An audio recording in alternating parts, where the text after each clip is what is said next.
And as Joseph and Mary have to flee Bethlehem and they go to Egypt to find refuge, in order for them to survive, obviously, they had to go on the run. In order for them to have the resources to be able to travel, they had just recently received gifts from the Magi. So they had gold, frankincense, and myrrh. And again, the other children of Abraham provide assistance, in this case in monetary support, to be able to provide for Jesus as he and his family flee to Egypt.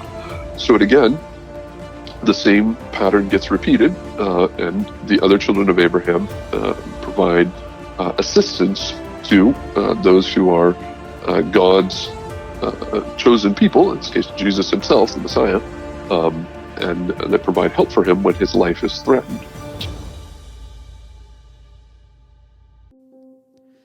I can still remember where I was on September 11, 2001. At the time, I was serving as a volunteer student missionary in the Marshall Islands as an 8th grade elementary teacher on the island of Ebi.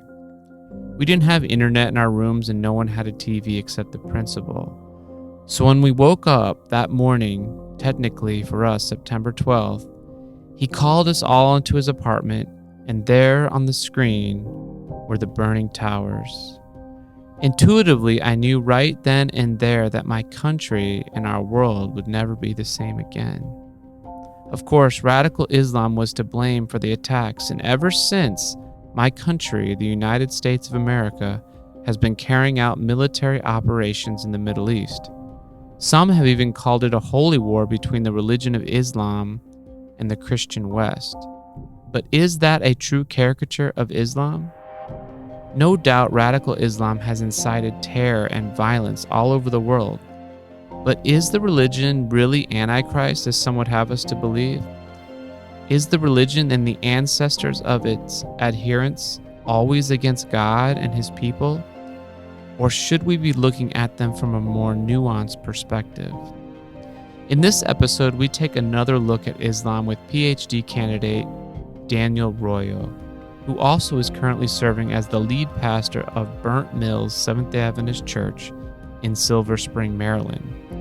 We actually went to seminary together and pastored in adjacent districts to one another when we lived in Virginia. I've always appreciated Daniel's ability to articulate complex biblical concepts in ways I think we can all understand. I know you will appreciate the insights he shares in this interview. I started the interview by asking him when he began developing an interest in Islam and its relationship to Christianity. Travis, thanks for giving me the opportunity to be a part of your podcast, and it's a blessing to be able to share this time together. The answer to your question, the first time I began to develop an interest in Islam's relationship with Christianity came about 15 years ago. I recently begun serving as a pastor, and the church where I was serving, we invited a guest speaker who had an interest in Islam, particularly as Bible prophecy lays out events that would unfold across time. And upon listening to him speak, it really inspired me to go and study the Bible on the topic and look at it across the entirety of the Bible and see how it is that there was a relationship that developed, and the ways in which God used various people groups at various times to accomplish his purposes. And it has become a real focus of study and an area of interest for me that I've been working on for the last 15 years. I don't know about you, but many times when I'm around people discussing the religion of Islam, it inevitably leads to speculation about Islam's prophetic significance in the Bible. I asked Daniel why he thought that was the case. Islam is really the second largest monotheistic religion in the world, and it's a very prominent presence in all around the world. And there are currently approximately 1.5, a little bit more, billion Muslims that make up the majority faith in about 48 countries. So it's a very present reality in our world. And given the fact that it is not only present, but particularly over the last 50 or 60 years, there's been significant amounts of migration around the world. And so what used to be majority Muslim countries, Indonesia being perhaps the largest one that is often not thought of. Usually when one thinks of Muslim countries, Muslim majority countries, one thinks of the Middle East. But Indonesia is actually the largest population with about 200 million professed Muslims. But as people have migrated to various places around the world, Islam is present as a faith in countries that used to be predominantly Christian. And so as people have interacted with individuals of a Muslim faith and have come in contact with them and have seen even majority Muslim countries growing in their political influence and presence in the world, it raises the question that those who have an interest in Bible prophecy would say, well, if it is such an important player and a prominent presence in our world today, then wouldn't it appear in prophecy if prophecy indeed does foretell events that would take place in the future? And so students of Bible prophecy have developed that in, crossing of current events and the way that things have shaped up in the world, with then bringing that question to Scripture and saying, does the Bible indeed incorporate the totality of what it is that would happen, and especially speak to our day as we are seeing how it is that prophecy is fulfilled across time. Daniel just gave us a great introduction to the global influence and impact of Islam. But it is almost impossible to understand the tumultuous modern-day relationship between Christianity in the West and Islam in the East without a thorough understanding of history. In particular, biblical history, because both Christianity and Islam claim Abraham as their father. This is where Daniel really began to share some fascinating perspectives, beginning with the birth of Ishmael. The Bible itself, in its broad scope,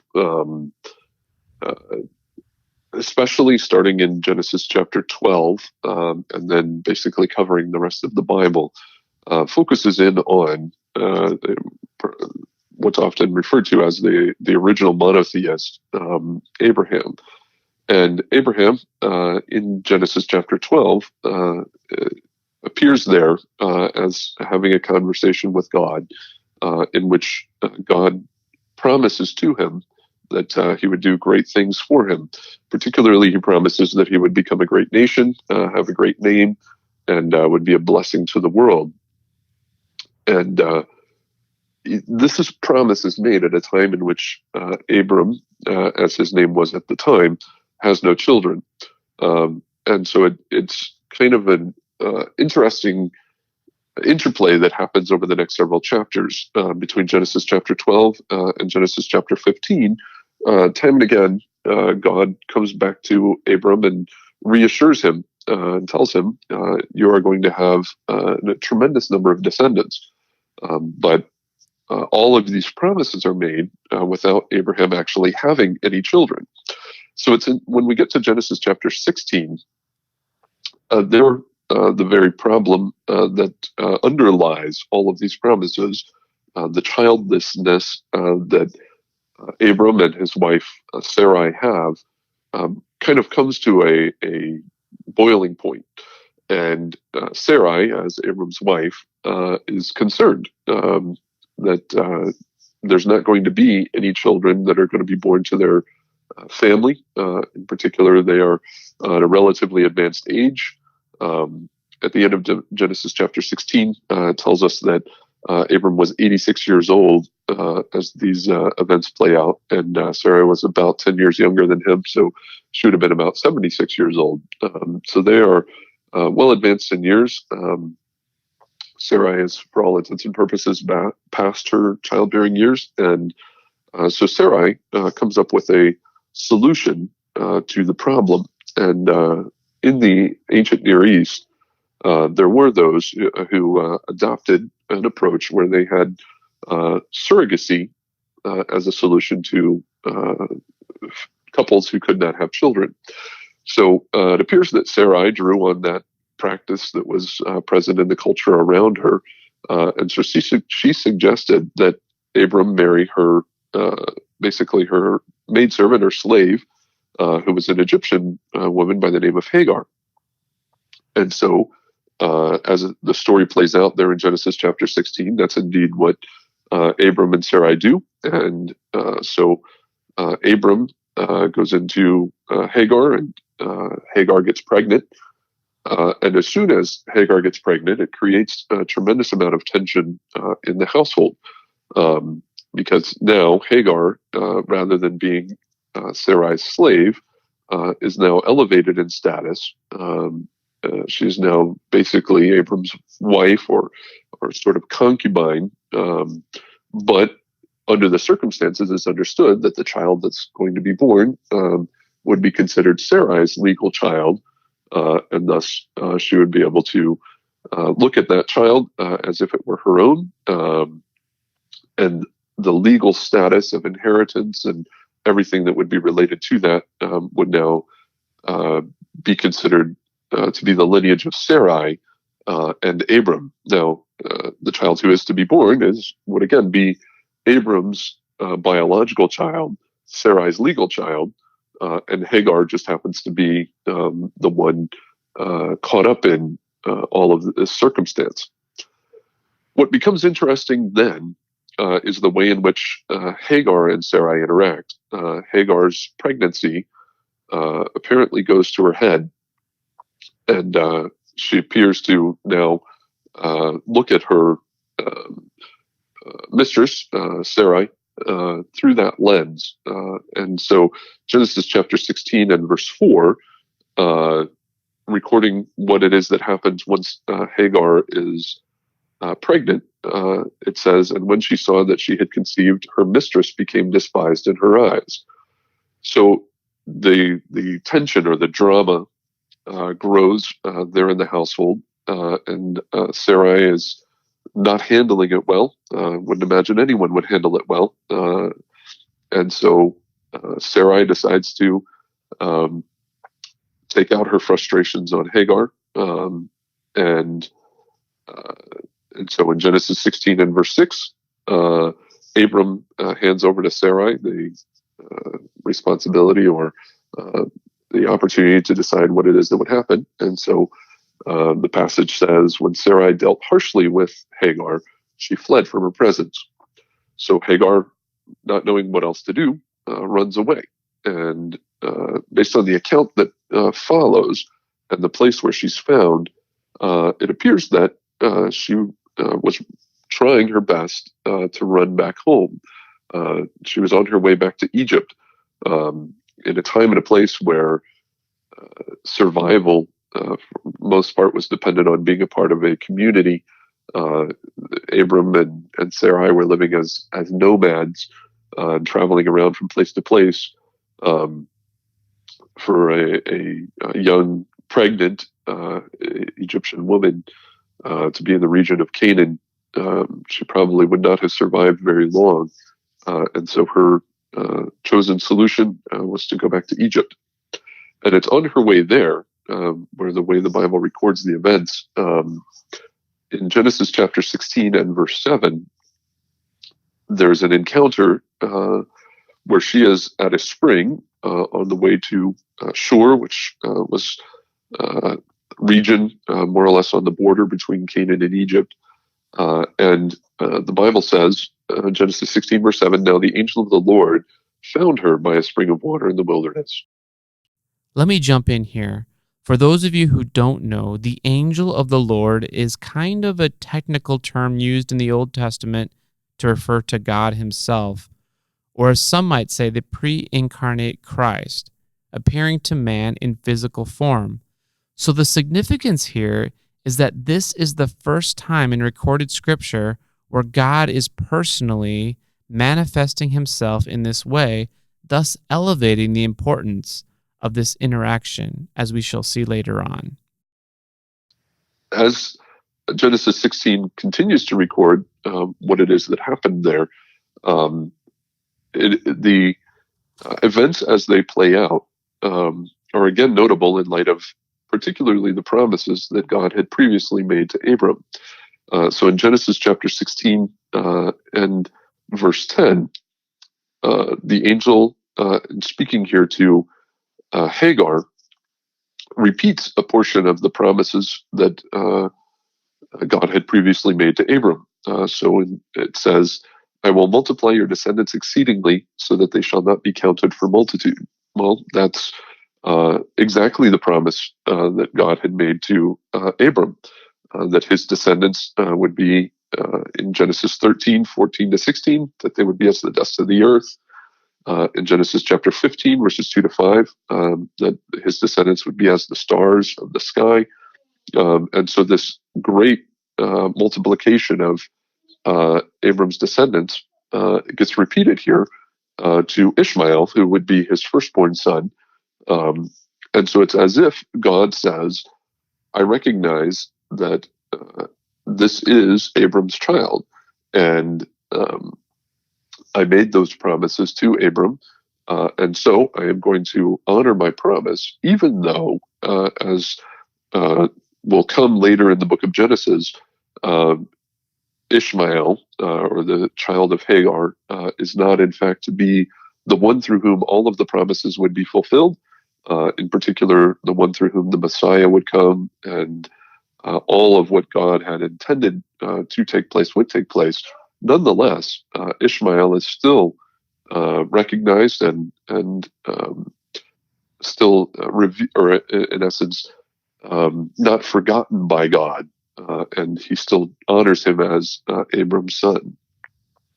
In Genesis chapter 16 and verse 11, we find another very significant first that appears in the Bible.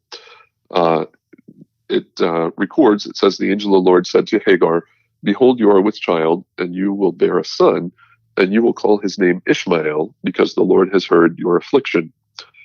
The first time in the Bible that God names a child is here. She tells Hagar the gender of the child. Obviously, in the days before ultrasounds, Hagar finds out here that she is bearing a son. And the name Ishmael in Hebrew means God hears. And so here God is intending there to be a memorial and a recognition that God has heard Hagar's cry. He has paid attention to what it is that Hagar was going through and is recognizing the circumstance she has faced and does so in such a way that he actually gives a name that is encapsulating what has happened here.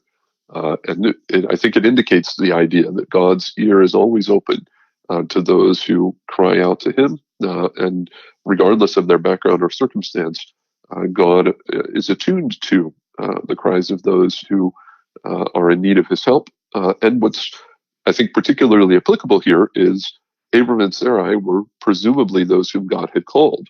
So it is even when there are those who feel like they have been mistreated or been done wrong by those who claim to be followers of God, God even hears their cry and seeks to provide help and assistance as he can to any who would reach out to him. And so the name Ishmael carries that meaning and significance in it. The third significant verse that appears here in this passage in Genesis chapter 16 appears in verse 13. Here Hagar is speaking, and it says, Hagar called the name of the Lord who spoke to her, you are the God who sees, for she said, have I also here seen him who sees me? The first time in the Bible somebody claims to have seen God, again, since the fall in Genesis 3, is right here.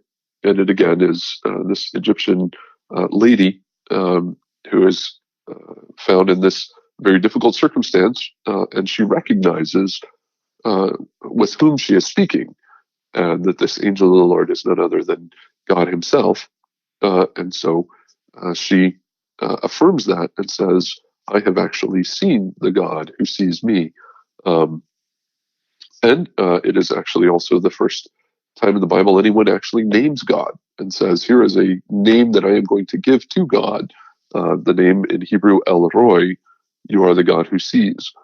So all of these very significant events happen as Hagar in her pregnancy, carrying Abram's child, was fleeing the household, and God sees fit to come and um, bring that affirmation to her and draws that connection with her in finding her in this difficult circumstance. As the story continues, however, that was not to be the child of promise. Ishmael, even though he was Abram's firstborn, um, as the story unfolds in Genesis chapter 17, God has to come and clarify for Abram that Ishmael, in fact, will not be the child of promise. Instead, Sarai would have a son herself, a miraculous conception, and that child, who gets named Isaac, which means laughter, because both Abram and Sarai laugh at God when he makes these promises. But Isaac will, in fact, be the one through whom the totality of the covenant would be established, fulfilled, and how it is that God would fulfill his promises and purposes for his people. What then fascinates me and has been the topic of study besides looking at this account of Ishmael in Genesis 16, and he also appears in a couple of other passages in Genesis, is then to look at the broader picture, because even though Ishmael is Abram's firstborn and all of that encounter with the angel of the Lord takes place, um, later Abram and Sarai have Isaac. Those are not the only children that Abram and later under his name Abraham, the children they have. And so in Genesis chapter 25, we find recorded how it is that Abraham, after Sarah's death, still has several more children. And so reading from Genesis chapter 25 and verse 1, it says, Abraham again took a wife, and her name was Keturah. And she bore him Zimran, Jokshan, Medan, Midian, Ishbak, and Shua. And then the following verses record several of the descendants of those children that he has. But he had 6 more children. So in the end, Abraham has 8 sons that are born to him. And obviously, Isaac is the child of promise. But the other 7, as we follow the history as it unfolds in the Bible, at various times, some of them appear in such a way that it's as if God, in speaking to Ishmael and making the promises that he did to Hagar in the passage we just looked at in Genesis 16, anticipates what it is that he will do, and that he still has a role for the other children of Abraham who were born to Abraham, but were outside of the promise that he had intended to be fulfilled in Isaac and Isaac's descendants through Jacob. So this is the point.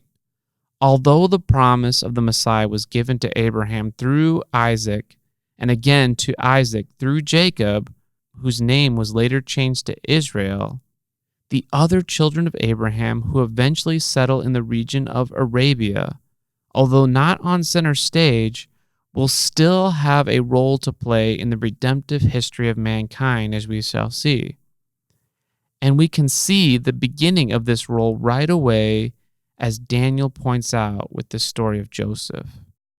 So as Genesis 37 records, the brothers go out to tend their flocks as they were trying to find pasture. And so they are away from the camp. And Jacob sends his son Joseph to go and check up on them and find out what they're doing. When Joseph eventually finds them,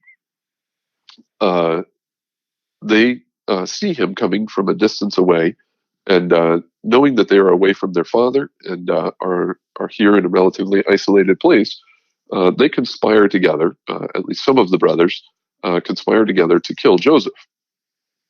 And as they begin this conspiracy, not all of them are on board. And their oldest brother, Reuben, tries to discourage them from doing it.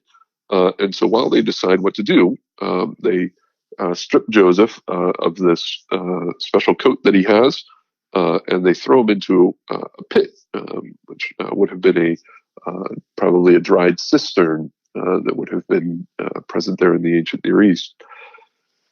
And as they throw him into the pit, Genesis 37, verse 25, records what happens. It says, they sat down to eat a meal. Then they lifted up their eyes and looked, and there was a company of Ishmaelites coming from Gilead with their camels, bearing spices, balm, and myrrh on their way to carry them down to Egypt. So at the very moment in which the brothers are trying to decide whether or not to kill their brother Joseph, who shows up except Ishmaelites, the other children of Abraham that also lived in that same area of the world. And it's not that the Ishmaelites are showing up because they had any plans or that they knew that Joseph happened to be there. They simply are on their way to Egypt to carry on business and conduct commerce. It's what the brothers decide to do, then it becomes notable. And the passage itself, interestingly enough, combines Ishmaelites and Midianites as apparently being part of this group that is traveling. So again, the Midianites being descendants of Abraham through Keturah, obviously the Ishmaelites being descendants of Abraham through Hagar. They are listed here as being part of this group. And so the brothers, Jacob's children, decide that they're going to sell their own brother Joseph to this group of Ishmaelites, who would have been their cousins, and they're going to at least make some money off the deal, and then they're not responsible for having murdered their brother. And so in this way, they feel like they are able to deal with the problem and get rid of Joseph. They don't have to listen to his dreams or see his father treat him specially anymore. Instead, he's now off their hands. The Ishmaelites then take Joseph from there, along with whatever else they had in their caravan, and they go down to Egypt and they sell him in Egypt as a slave. The story, as it continues through the book of Genesis, recounts how it is that then Joseph, through a series of events, not only does he rise in prominence in Potiphar's household, but then he ends up being thrown into prison when he's falsely accused. And then from prison, he ends up being elevated to being the overseer of Egypt next to the Pharaoh to solve the coming famine. As that famine then sets in, Joseph's brothers are in need of food, and so they come to Egypt, and Joseph is not quite sure whether to trust them or not, so he goes through a series of tests, and eventually Joseph reveals himself to his brothers. What I find fascinating about this is Genesis chapter 45, is how Joseph, reflecting on those events, recounts how things had played out. And so in Genesis 45, reading verses 5 to 8, it says this, "But now, do not therefore be grieved or angry," this is Joseph speaking to his brothers, "with yourselves because you sold me here. Instead, notice what Joseph says. He says, for God sent me before you to preserve life. For these 2 years, the famine has been in the land, and there are still 5 years in which there will be neither plowing nor harvesting. And God sent me before you to preserve a posterity for you in the earth and to save your lives by a great deliverance." And then he emphasizes in verse 8, he says, "So now it was not you who sent me here, but God. And he has made me a father to Pharaoh and lord of all his house and a ruler throughout all the land of Egypt." So Joseph attributes his presence in Egypt to being the work of God. Well, when we go back and look at the actual events of the story, it was Ishmaelites and Midianite traders who bought him and took him to Egypt and sold him there. And it was his own brothers who sold him. So what we look at as being, his brothers out of their jealousy sold him, and the Ishmaelites and Midianites happened to be there at the right time to buy him. and they take him down to Egypt. In fact, Joseph says was providential, and that it was God who was at work there in bringing things about to not only save Joseph from the potential death at the hand of his brothers, but also to take him to Egypt and place him in a position where he would later be able to save his own family from the famine that would come. So the Ishmaelites and Midianite traders in this particular story become instruments that God uses to bring about the circumstance that he was planning. And so it's fascinating for me to see that the Ishmaelites here are instruments in the hand of God that God uses to not because they intended to, not because God came and spoke to them or anything like that, but instead simply going about the business that they were doing. They become the means by which God accomplishes his purpose, and he preserves and protects Joseph, the one who is going to be the savior for his own family, in the sense that he is going to provide food for them. And so they become the means of God accomplishing his purposes. So now you can see the precedent that Daniel has established here with the story of Joseph. In a time of distress of a prominent future leader of God's people, the other descendants of Abraham play a pivotal role in his protection from imminent disaster. I then asked him if there was another example he could share where this precedent is repeated. Well, it picks up not too long after that, when Joseph's family eventually moves to Egypt, and the close of the book of Genesis has them there in Egypt, and that's where the family now settles.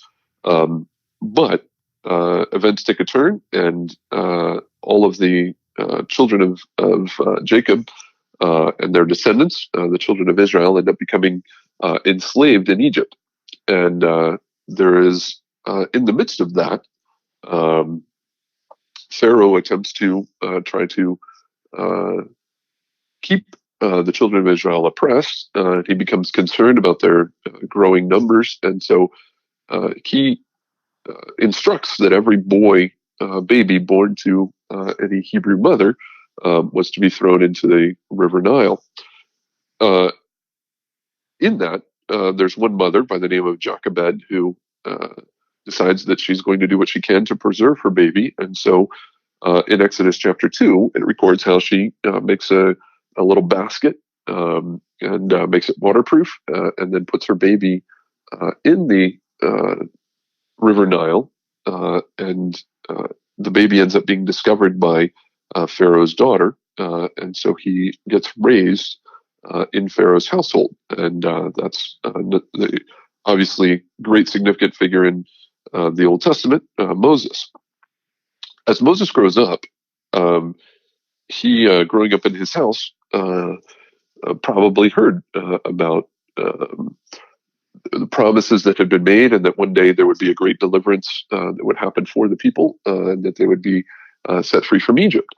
And so he later on, at a much older age, is on his way through Egypt, and he sees an Egyptian slave master beating one of Moses's fellow Hebrews. And Moses feels like, or he's inclined to believe that if he intervenes, then perhaps he can begin the process of setting the people free. And so he attacks the Egyptian, and thinking that he got away with it, he buries the Egyptian. But then the following day, to Hebrews who are in conflict, when Moses tries to step in and resolve the conflict, they tell him that the knowledge of what he had done in killing the Egyptian slave master the day before was widely known. And so Moses realizes that his life is now threatened by the Pharaoh. And so he has to decide what it is that he's going to do. And so his choice, as it's recorded there in Exodus chapter 2 and verse 15, it says, when Pharaoh heard of this matter, he sought to kill Moses, But Moses fled from the face of Pharaoh and dwelt in the land of Midian, and he sat by a well. So we find the similar sequence that we just looked at with the story of Joseph, where here Moses is going to be the deliverer for his people. And when he finds his life threatened, the place where he finds refuge is in the land of Midian, which are again the descendants of Abraham through Keturah. It's there in the land of Midian where he encounters a man variously known by the name of either Jethro or Reuel, and this man provides him refuge, provides him a place to live. Moses ends up marrying one of his daughters, Zipporah, and Moses also works for him and tends his sheep for 40 years in the wilderness. So here we see the pattern gets repeated. And when someone who God had intentions for and plans for finds himself with his life being threatened, he finds refuge among the other children of Abraham. And eventually, later on in the story, even after Moses sets the people free from Egypt, with God having sent the plagues, they are on their way to Mount Sinai. And when they arrive there, Jethro again appears, and he brings Moses' family with him, his wife and 2 sons. And in Exodus chapter 18, not only does Jethro give Moses some counsel in how it is that he can best be an administrator of this group of people that he is leading, but what's also notable is that Jethro professes faith in the God of the Hebrews, and even more than that, he participates in the worship of God with them. In Exodus 18 and verse 12, it says, "Then Jethro, Moses' father-in-law, took a burnt offering and other sacrifices to offer to God, and Aaron came with all the elders of Israel to eat bread with Moses' father-in-law before God." So he participates in the worship of the God of heaven. He also sits down with them, which would have been, again, a part of their worship. So it appears that here among the other children of Abraham, Jethro from the land of Midian, he worships the God of heaven and acknowledges him as being the only true God. And so the knowledge of God gets preserved in some way, even among the other children of Abraham, and they participate in that same lineage in carrying on that name. So now we have seen 2 prominent examples from the Old Testament involving this providential interplay. But like me, you might be wondering, does this principle continue into the New Testament as well? I specifically wanted to know whether Jesus or some other prominent apostle was helped in a similar way by the descendants of Ishmael or the other children of Abraham. In order to understand it, it requires first going to a prophecy that appears still in the Old Testament, but it ties in to the New Testament. And the prophecy appears in Isaiah chapter 60. And this is a messianic prophecy. It anticipates the Messiah who was to come. And Isaiah chapter 60, verses 1 to 6, record how it is that God anticipates those who would come to recognize the arrival of the Messiah. And I'm just going to read verse 1 and then skip down to verse 6. So verse 1 says, "Arise, shine, for your light has come, and the glory of the Lord has risen upon you," referring to the Messiah having come. And then in verse 6, there's a particular reference here. And notice what it says: "The multitude of camels shall cover your land, the dromedaries of Midian and Ephah. All those from Sheba shall come. They shall bring gold and incense, and they shall proclaim the praises of the Lord."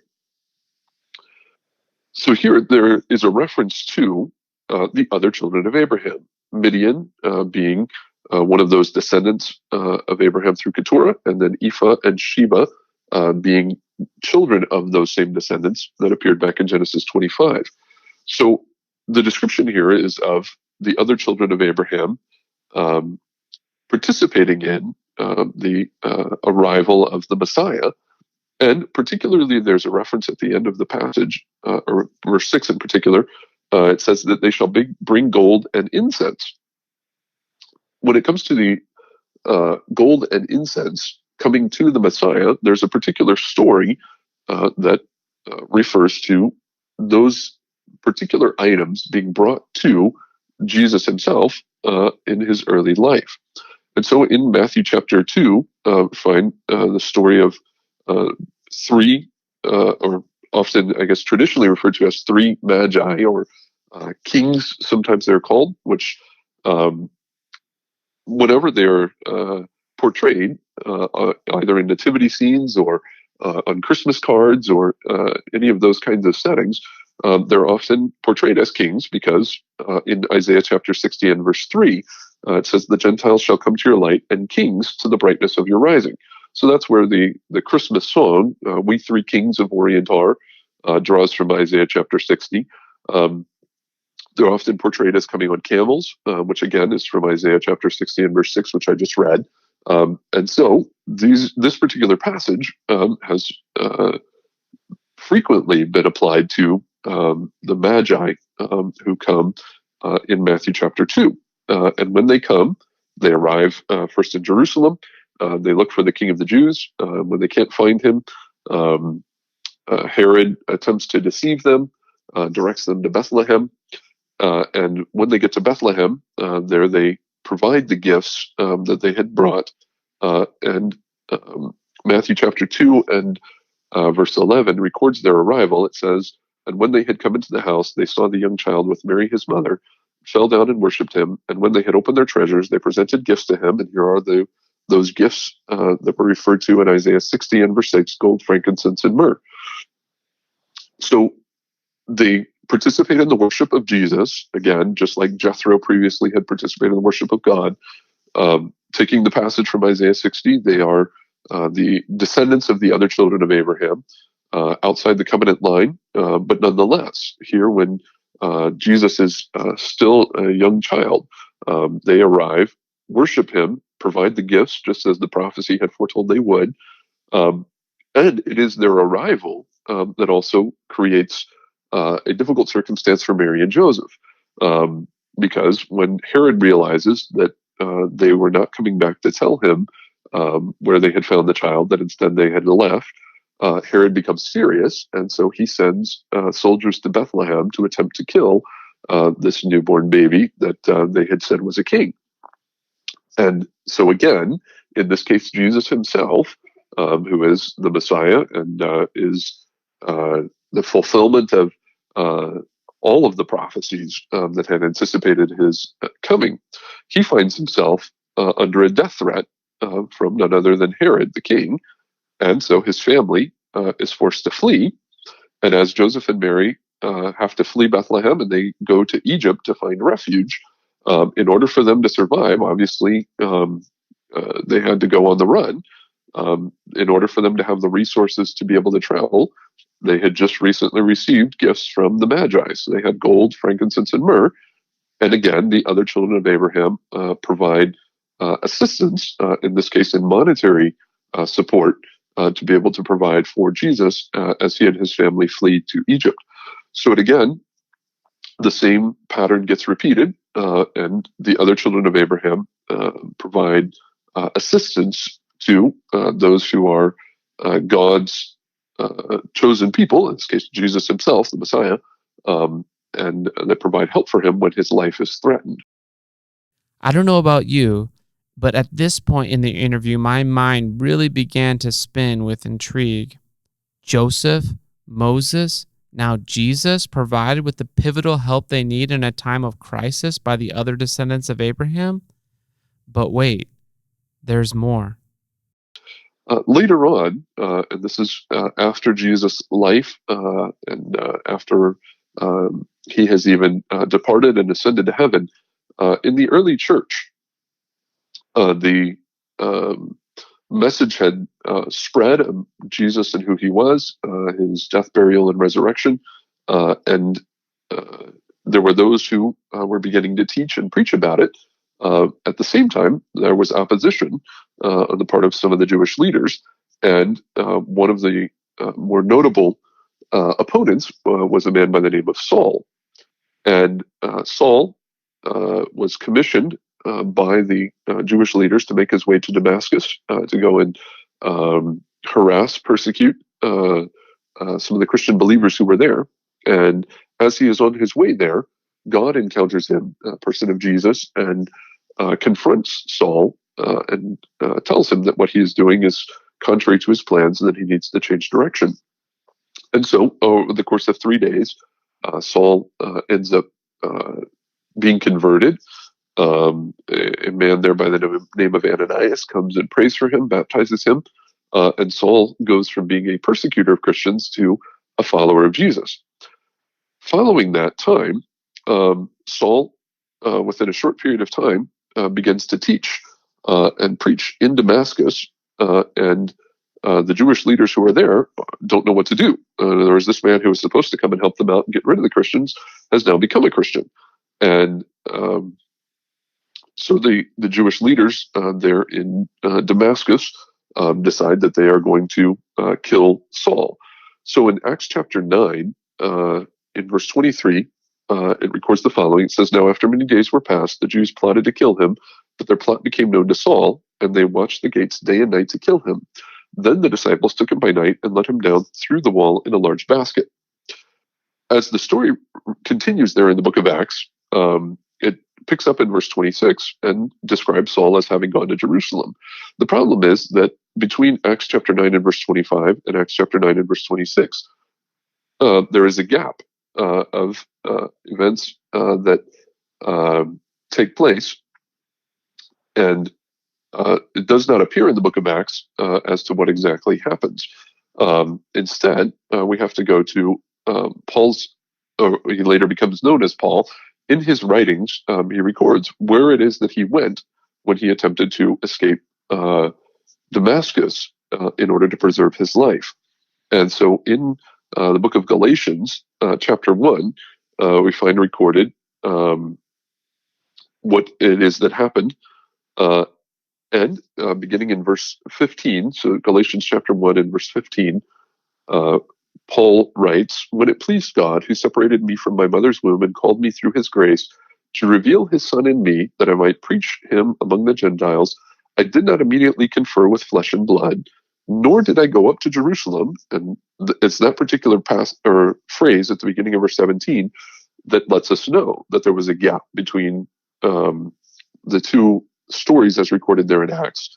But notice what he says in Galatians chapter 1, verse 17, where it is that he went. He says, "I did not go up to Jerusalem to those who were apostles before me, but I went to Arabia and returned again to Damascus." So the place that he goes to find refuge is, he specifically names it as a geographical location, Arabia, but Arabia is the area inhabited by the other children of Abraham. So it is, again, Paul who is going to be a prolific writer. He is going to be one of the great missionaries of the early Christian church. When he finds his life threatened, in this case by his fellow Jews, for preaching about Jesus and teaching about his resurrection, the place that Paul goes to find refuge is the region inhabited by the other children of Abraham. And there he again is able to survive, and then later is going to go on to write more than a third of the New Testament, as he is instrumental in forming what is going to be the early Christian church. So it again repeats the same pattern that these prominent figures in biblical record, Joseph, Moses, Jesus himself, and here Paul, time and again, are find refuge among the other children of Abraham when their lives are under threat. So now the million-dollar question: how does this biblical premise apply to Islam's interaction with Christianity, considering Islam as a religion did not exist until the 7th century? First, I think it's important to distinguish as to how it is that the Bible understands people groups. and how the Bible defines God's perspective on how it is that groups of people are fit into his plan. So Muslims today even claim to trace their spiritual heritage to Abraham through Ishmael. In fact, Muslim tradition points to Ishmael as being the one who was sacrificed by his father, or at least put on the altar, rather than Isaac, as the Bible records it. And Ishmael is widely considered to be the ancestor of the Arabs, as they live in Arabia and that particular region of the world. So there is a biological lineage that can be drawn. However, the way in which the Bible views groups of people transitions at the time period of Jesus. And we can see it play out in the way in which we understand Christians to be today. So in Galatians chapter 3 and verse 29, we find God's definition of how it is that he understands the descendants of Abraham, particularly after the time of Jesus, to be. And that particular distinction is an important one as we discuss the entirety of this topic. So in Galatians chapter 3 and verse 29, the Apostle Paul writes, "And if you are Christ's, then you are Abraham's seed and heirs according to the promise." So Paul here defines descendants of Abraham as being, or at least those who would be of the covenant, participating in all of the promises, which again included the promise of the Messiah, tracing all the way back to where we started this conversation right now in Genesis chapter 2. All of that is defined by those who are followers of Jesus. And to be a follower of Jesus, one's ethnicity doesn't matter. In other words, there are followers of Jesus today from all nations of the world and all walks of life. And so it's not a particular nationality or ethnic heritage that defines one as being a follower of Jesus, and then in turn, according to Paul's definition here, a seed of Abraham. Instead, it is one's faith profession. But the same thing can be said of Islam. So even though Islam, as a historical entity, began in Arabia, and the initial followers were from Arabia and were Arabs, obviously since that time, the faith of Islam has spread, and in fact, statistically speaking, there are more adherents of Islam who are not Arabs than are Arabs. So Indonesia, obviously, there are large pockets of Islam in Central Asia. The Chechens, for example, in Russia, are majority Muslim. There are sections in southeastern Europe that have significant Muslim populations. Lots of Africa have Muslim adherents. And so it's at the time period of Jesus, and as individuals have the choice to become followers of his, and his command was to go and make disciples of all nations, that we find a transition of how it is that God understands who his people are. So he had been working primarily through the biological children of Abraham, through Isaac and Jacob, in what the Old Testament records. But it's here in the New Testament where we find that transition. And that helps define for us even how it is that God perceives the world to be today. So what were the people of promise in the Old Testament, again, those biological descendants through Isaac and Jacob, would today be those who profess faith in Jesus. They are those whom God considers to be those of the promise today within that same covenant of Abraham. But just as in the Old Testament, we had other biological children of Abraham that we've been talking about, Ishmael and Midian being among them. Today, there are other faiths who trace their spiritual ancestry to Abraham, and they are monotheists, But albeit as a Christian, there are elements of what they teach that I disagree with and I don't find lines up with the Bible as a follower of Jesus. And so it's in that understanding of how the Bible defines who God's people are, how we understand the covenant promises to play out today, that then I look at events of history through that lens. And I see, as you had asked about the Reformation, it's at that time where the rise of Islam had been going on for several centuries. So Muhammad is born in approximately 570 AD. The notable beginning, or the date that is considered to mark the initiation of Islam, is in the year 622 AD. And it's at that time that Muhammad and his followers flee Mecca, and they go to Medina to set up a community where they begin to practice Islam, and then through conquest and through expansion, they then spread out of the Arabian Peninsula. And those followers of the teachings of Muhammad then spread across North Africa, up through the Levant, and into southeastern Europe. And so they begin to advance and take over areas that had previously been majority Christian. And these particular tensions go on again for centuries. And there are times at which the Muslim dominance grows. Obviously, by the year 711, they invade the peninsula of Spain and Portugal.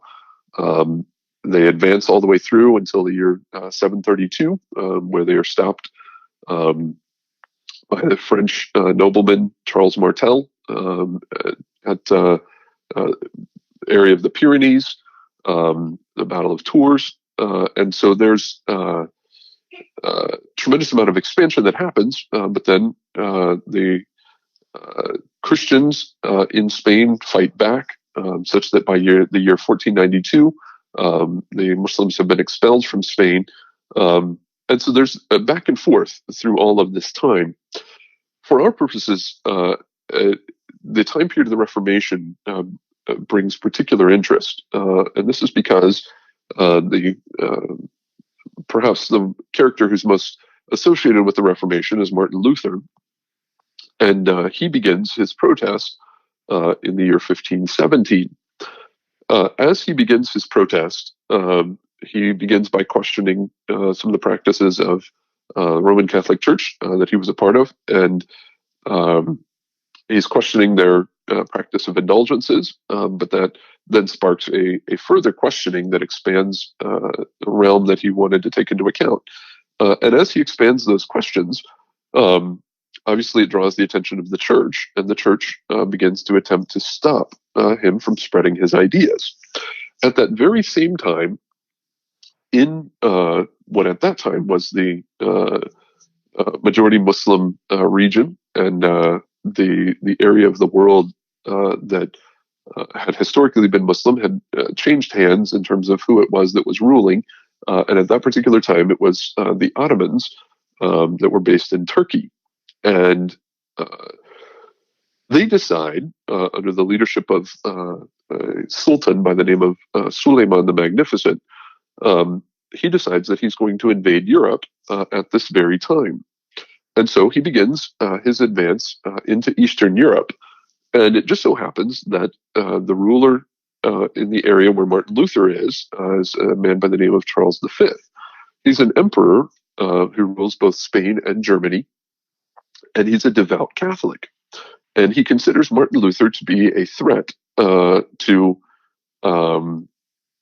obviously the stability of his region, as well as the theological underpinnings of the kingdom.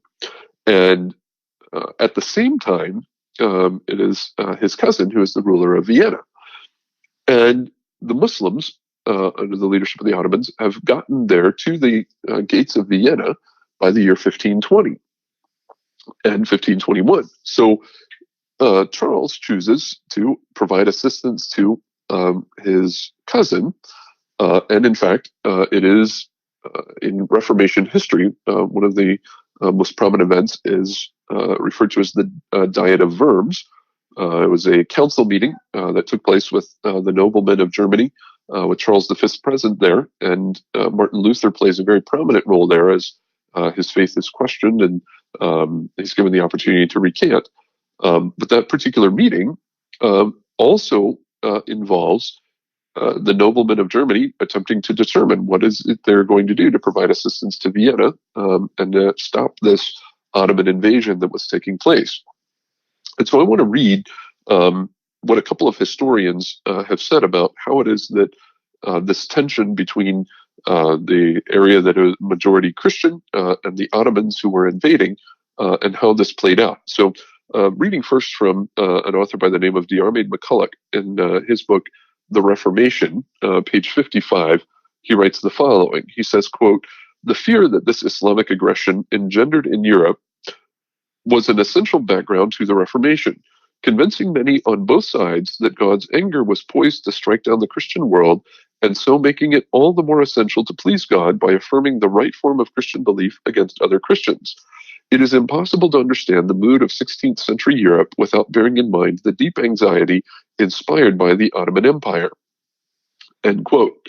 So that's how Diarmaid MacCulloch defines what was taking place. They were trying to determine and say we need the right Christianity, because if we have the wrong one, God will not protect us and save us. And the reason they were so concerned is because the Ottomans were invading at that very time. Now, to your question about where does one see God's hand at work, notice what it is that happens in Martin Luther's understanding of the current events of his time. Again, reading from the same author, Diarmaid MacCulloch, same book, The Reformation, pages 54 to 55, it says this, quote, "Martin Luther considered that the Turks were agents of God's anger against sinful Christendom. Indeed, the Turkish invasions were paradoxically good news for Luther.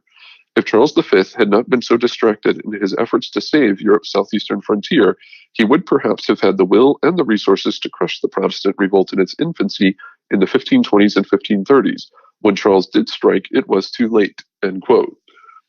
So Martin Luther, as Diarmaid MacCulloch records here, from his perspective, the fellow Christians who were attempting to stop this understanding of truth, were trying to stop Martin Luther from sharing his ideas. They were, in fact, participating more in being against the work of God and against what it is that God was trying to do. And that by the very fact that the Ottomans were invading at that very time, they were, in fact, furthering God's purposes by distracting Charles V and having him send resources and military personnel over to defend Vienna, which allowed the Reformation to advance and allowed a rediscovery of truth to take place that had been lost in the time period of the Middle Ages. So Christianity had become distorted. Martin Luther was attempting to recapture some of the ideas that had been lost. And by the Ottomans invading at that very time, it afforded the opportunity for that to take place. I want to read from one more historian,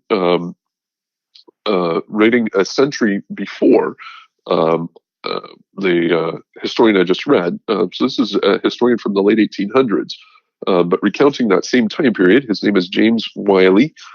In his book, it's actually a multi-volume book, History of Protestantism, Volume 1, page 473, he writes the following, quote, "When a crisis arose in the affairs of the Reformation, and the kings obedient to the Roman see had united their swords to strike, and with blows so decisive that they should not need to strike a second time, the Turk, obeying one whom he knew not, would straightway present himself on the eastern limits of Europe, and in so menacing an attitude that the swords unsheathed against the poor Protestants had to be turned in another quarter.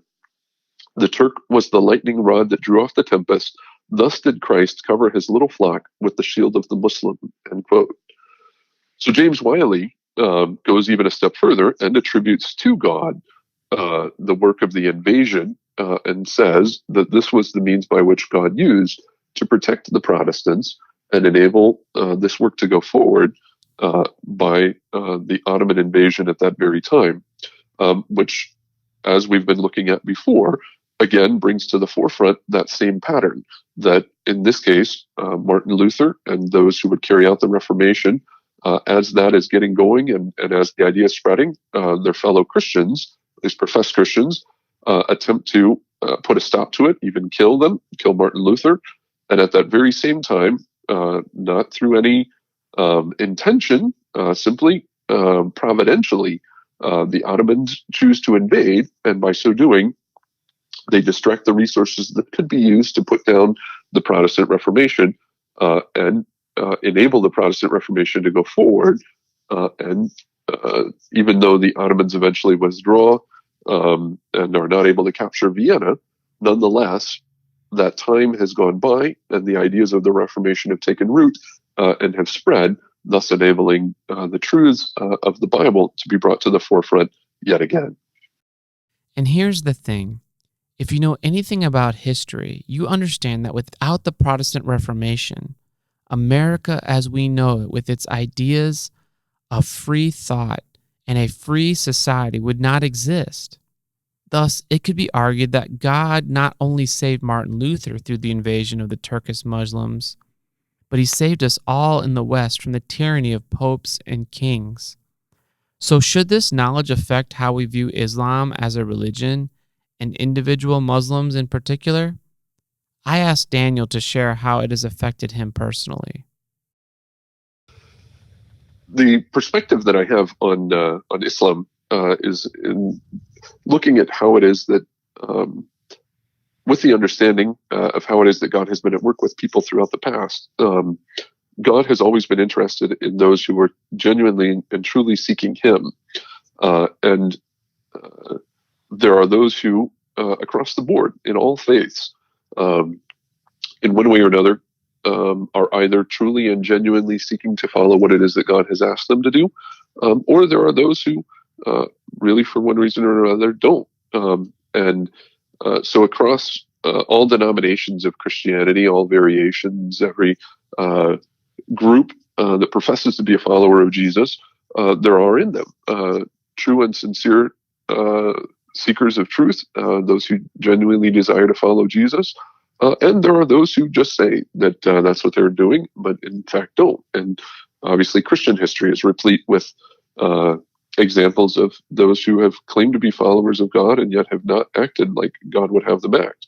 So the same thing would be true within Islam, that there are within Islam those who are true and sincere followers of God. They want to be followers of the God of Abraham. The Quran also refers to Jesus as being a prophet, the term used as Isa al-Masih. And even though it's not an accurate picture based on what the Bible teaches and the understanding that we have of who Jesus was, there are those that even with those little grains of truth that are present there are sincerely and truly trying to follow God. And so looking at individuals who are Muslims, I look at it from that perspective of how it is that anyone who I encounter, not only as a person that God made in His image, but they also can be truly and sincerely seeking truth and wanting to follow God. In terms of looking at it in its broader, perhaps social geopolitical scope, I also have to look at it from the perspective that I need to be a true and genuine follower of Jesus and the truths that God has revealed in His Word. And in doing so, I can't always believe or depend on the fact that when I do that, what I do, or even necessarily the way in which God is going to work, is going to align with perhaps my fellow professed Christians. So I may very well, as I stand for God and as I choose to follow what it is that He has called me to do, I may end up not aligning with a fellow Christian, and some of my fellow professed Christians may disagree with me and even attempt to, in some way, discourage me or try to stop me from doing what it is that I believe is true, as God has revealed Himself in His Word. And just because they call themselves Christians does not mean that I'm always going to agree with them on everything. And there may be times in which God may very well use Muslims or Jews for that matter, but we're obviously focused here in particular on Muslims and Islam in its geopolitical presence to further his purposes in this world. And what those are, I don't know how he would exactly carry those things out. Like you said, speculating on the future, we don't always have a clear picture before events happen.